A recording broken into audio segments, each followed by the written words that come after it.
Hey guys, welcome back to my channel BR Krishna blog. তো চলে এলাম আজকে আবার অনেক দিন পর নতুন একটা ভিডিও নিয়ে। যেহেতু ভিডিও করতে পারছিলাম না অনেক দিন, তাছাড়া ভিডিও করিনি। আর ব্যাপারটা হচ্ছে কি, গায়ে হাতে একটা কি সাদা সাদা ফুসকুড়ি মানে দানা দানা হয়েছিল। তো জানি না কোথায় থেকে এটা হয়েছিল, বলছিল এটা একটা ইনফেকশান হয়েছে। তো আমারও হয়েছিল আর হচ্ছে আমার ফ্রেন্ডও হয়ে গেছিলো। আর মানে আমাদের ফ্যামিলির মধ্যে আমাদের বাড়ির লোকেরও অনেকেরই হয়েছিল। আর প্লাস হচ্ছে ফ্রেন্ডের মা বাবারও হয়ে গেছিলো আর কি। তো মানে খুবই কষ্ট পাচ্ছিলাম, মানে কি এই সারা শীতকালটা কীভাবে কাটিয়েছি ওইটা নিয়ে মানে আমরাই জানি আর কি। তো তার জন্য ওইটা হচ্ছিল, তারপরে প্লাস গায়ে গোটা গোটা একটা ফোড়া টাইপের হয়ে যাচ্ছিলো, ব্যথাও হচ্ছিলো প্রচণ্ড, আর জ্বর ফ্রেন্ডের গ্রামে এখানে।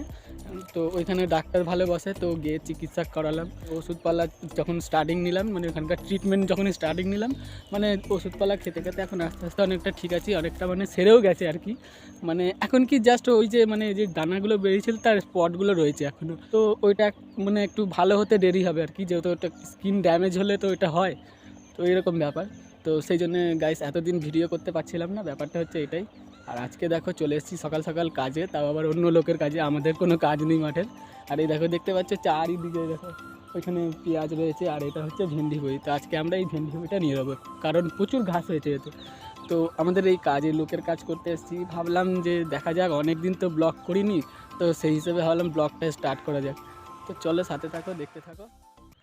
গাইস দেখো চারিদিকে একদম মানে কুয়াশা, মানে কি দুদিন কালকে মেঘলা করেছিল, 2-1 ফোঁটা বৃষ্টি পড়েছিল, ওই জন্য কুয়াশা হয়েছে। আর হচ্ছে আমরা তো ভেবেছিলাম আজকে যদি বৃষ্টি হয় তাহলে হয়তো আমাদের কাজ হবে না। তো যাই হোক, কাজটাও অনেক দিন পরেই পেয়েছি, অনেক দিন পরে কাজেও এসেছি এই মাঠে। তো সারাদিন দেখি কত কাজ হয় কি হয়। সারাদিন বলতে কি, ওই যেমন কাজটা করি, মানে যেই টাইমে ছুটি হয় সেই টাইমেই ছুটি হবে, যেমন 1-2টোর সময় ছুটি হয়। তো আজকে দেখি, কালকে তো ফার্স্ট দিন কাজ হয়েছে, কালকে ফার্স্ট দিন ব্লগ করিনি, আজকে ইচ্ছা হলো তো আজকেই করছি আর কি। একটু তাড়াতাড়ি করেই এসেছি, কাজ দেখি করা যাক, তাই তো। আর হ্যাঁ, সূর্যও বেরিয়েছে, হালকা করে সূর্য বেরিয়েছে। তো এবার দেখা যাক কতদূর কী হয়।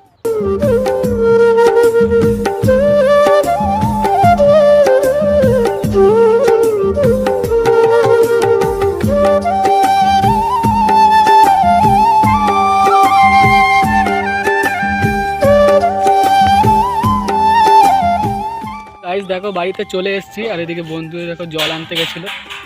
প্লাস এবার এখন যাব, দুজনে চান টান করে নেবো, চান টান করার পরে খাওয়া দাওয়া করবো। চলো সাথে থাকো, দেখতে থাকো। তো গাইস ব্যাপার হচ্ছে এখন অলরেডি খাওয়া দাওয়া হয়ে গেল, আর এখন বেলা বাজে পুরো একদম 2টো। তো খাওয়া দাওয়া হয়ে গেছে, আর এখানে দেখো ফ্রেন্ড ওখানে বসে আছে, ও একটু ওষুধ লাগাচ্ছে আর কি। ওর যেই ফোড়াটা হয়েছিল সেটা এখনও মানে কি রয়ে গেছে, মানে এখনও মোটামুটি আছে আর কি, পুরোটা সারিনি। আর ব্যাপার হচ্ছে আজকে তো যেহেতু ফার্স্ট দিন, সরস্বতী পুজোর দিন, তো আজকে সবাই গোটা সেদ্ধ খায়। আর তোমরা কারা কারা গোটা সেদ্ধ করে খাও সেটা অবশ্যই কমেন্ট করে জানিও। তো গাইস ব্যাপারটা হচ্ছে, আর একটা কথা বলতে ভুলে গেছিলাম, যেহেতু সরস্বতী পুজো হচ্ছে আমাদের হুগলি মগরার খুবই নাম করা। আর হ্যাঁ, তোমরা কারা কারা মগরাতে আছো, কারা কারা মগরা থেকে সরস্বতী পুজো খুব এনজয় করছো, করতে যাচ্ছে, অবশ্যই কমেন্ট করে জানিও। এটা তো ভালো করে জানি, তোমরা কমেন্টও করবে না আর বলবেও না হয়তো। যদি তোমাদের ইচ্ছে মতন তোমরা যদি কমেন্ট করো তাহলে অবশ্যই কমেন্ট করে জানিও, ঠিক আছে। বলছি কেমন হয়েছে ফোড়াটা মোটামুটি?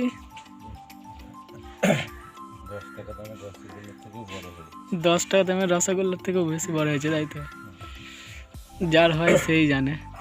তো গাইস এখন রাত 8টা বাজতে চলেছে, 8টা কি 8:30 বাজতে চলেছে, ঘড়ি আমি দেখিনি, তবু একবার দেখেছিলাম, সেই আন্দাজ করে বললাম আর কি।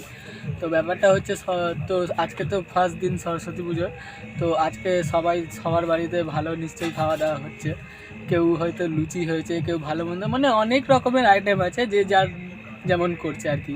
তো আমাদের ইচ্ছা হলো যে আমাদের আজকে কিছু স্পেশালিটি খিচুড়ি হয়ে যায়। তো আজকে আমরা খুব ভালো করে মানে ঘি দেওয়া ভালো করে টেস্টিং একটা খিচুড়ি তৈরি হচ্ছে, প্লাস হচ্ছে বোঁদে, আর হচ্ছে তোমার চাটনি আর বেগুনি। পাঁপড় হতো, তো পাঁপড়ের জায়গায় হচ্ছে বেগুনিটা। তো যাই হোক, পাঁপড়টাও হতো, পাঁপড়টা আনতে ফ্রেন্ড ভুলে গেছে। তো আজকে এই খাওয়া দাওয়া হবে। আর সারাদিন কী কাজ মানে করলাম সেটা তোমাদের বললাম। তো গাইস দেখো, এখানে দেখো বোঁদে আনা হয়েছে, এই বোঁদেটা তৈরি করা হবে। আর এখানে প্লাস চিনি রয়েছে, তাই তো? এটা কি লঙ্কা গুঁড়ো না, মা দেখতে ভুলে গেছে। মানে মোটামুটি খিচুড়ির কাজ হয়ে গেছে, তাই তো? প্লাস আঁশ দিয়ে রান্না হচ্ছে গাইস আমাদের, দেখতেই পাচ্ছ। কাঠ। ওই তো কাঠের আঁচ, গ্যাসের আঁচ নয়, কাঠের আঁচ। কাঠ। আর এখানে রয়েছে টমেটোর চাটনি, হচ্ছে তোমার খেজুর দিয়ে, তাই তো? খেজুর আর টমেটো দিয়ে, তাই তো চাটনিটা হবে। বলছি এখনো তো সেন্ট উঠলো না? সেন্ট হাওয়া দিচ্ছে ওইদিকে চলে যাচ্ছে। না, আমি ঘরের ভেতরে যখন বসেছিলাম একবার সেন্ট এলো কিন্তু। তো মশলা করছিলাম। কোথায় রাখবো মা? তো গাইস দেখো এখানে খিচুড়ি একদম কমপ্লিট হয়ে গেছে, খিচুড়ি রান্না হয়ে গেছে একবারে। এবার যেহেতু এই টমেটোর চাটনি আর বোঁদে এগুলো হয়ে গেলেই আমাদের পুরো কাজ শেষ, তাই তো? তারপর একদম ডাইরেক্টলি খাওয়া দাওয়া। তো গাইস দেখো রান্না টান্না একবারে কমপ্লিট হয়ে গেছে, সব এদিকে সাজানো হয়েছে, এবার শুধু খাওয়া দাওয়াটাই বাকি রয়েছে। এবার খাওয়া দাওয়া করবো, চলো সাথে থাকো। ফাইনালি খাওয়া দাওয়া এবার হলো। এবার তো হয়েছে না, এবার মনে হচ্ছে মরে গেলেই ভালো। এবার হচ্ছে মানে শরীর আর এবার টলছে, অ্যাটলিস্ট এবার তো ঘুমোতে হবে, কারণ রাতে তো ঘুমোতেই হয়। আর এখন ঘড়িতে দেখাতে পাচ্ছি কি জানি না, 10টা বাজে। 10টা বাজতে আর 4-5 মিনিট বাকি আছে। তো যাই হোক 10টা বেজেই যাবে। এই যে মশারি খাটানো হয়ে গেছে। আর এই যে মশারি খাটানো হয়ে গেছে, বিছানা হয়ে গেছে, এবার শুধু ঘুমোনো পালা। তো চলো গাইস, ভিডিওটা দেখে লাইক কমেন্ট শেয়ার করতে থাকো। আর আমাদের চ্যানেলে যারা আছে অবশ্যই সাবস্ক্রাইব করতে কিন্তু ভুলো না। দেখা হচ্ছে আবার একটা নতুন ভিডিওতে, ততক্ষণ টাটা।